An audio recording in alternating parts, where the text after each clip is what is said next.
Welcome to our CFP Exam Prep podcast.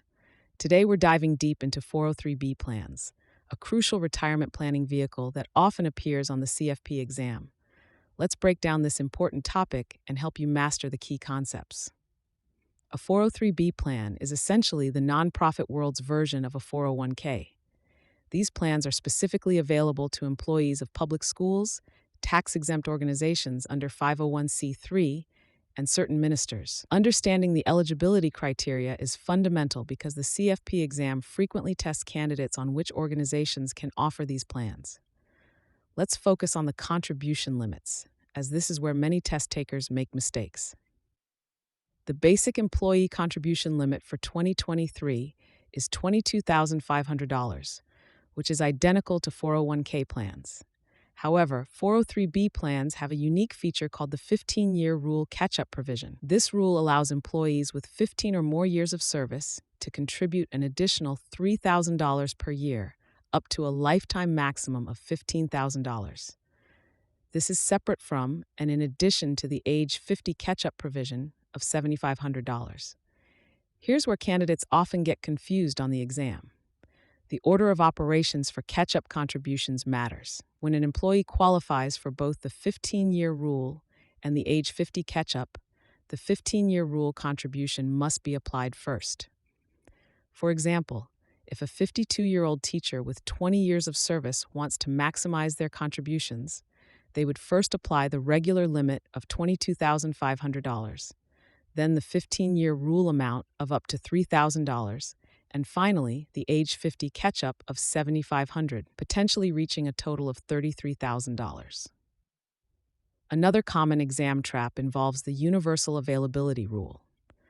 This rule requires that if an employer offers a 403B plan, it must be made available to all employees with limited exceptions.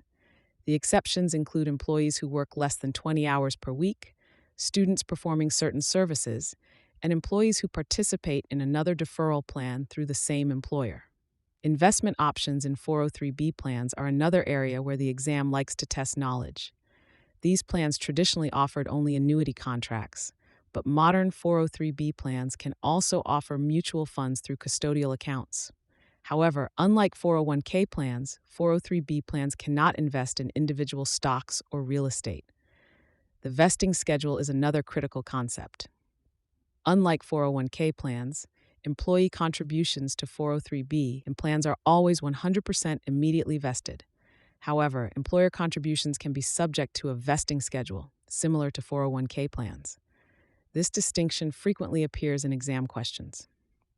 One unique aspect that often trips up test takers is the special employer contribution limit for church employees.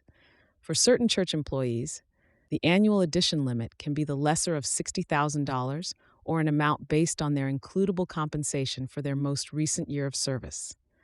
Remember that 403B plans must satisfy the minimum distribution requirements just like other qualified plans. Distributions must begin by April 1st following the year the participant reaches age 73 or retires, whichever is later, unless they own more than 5% of the organization. To successfully answer exam questions about 403B plans, focus on the unique features that distinguish them from 401k plans. Pay special attention to the dual catch-up provisions, the universal availability rule, and the specific investment restrictions. These are the areas where the exam frequently tests candidate knowledge.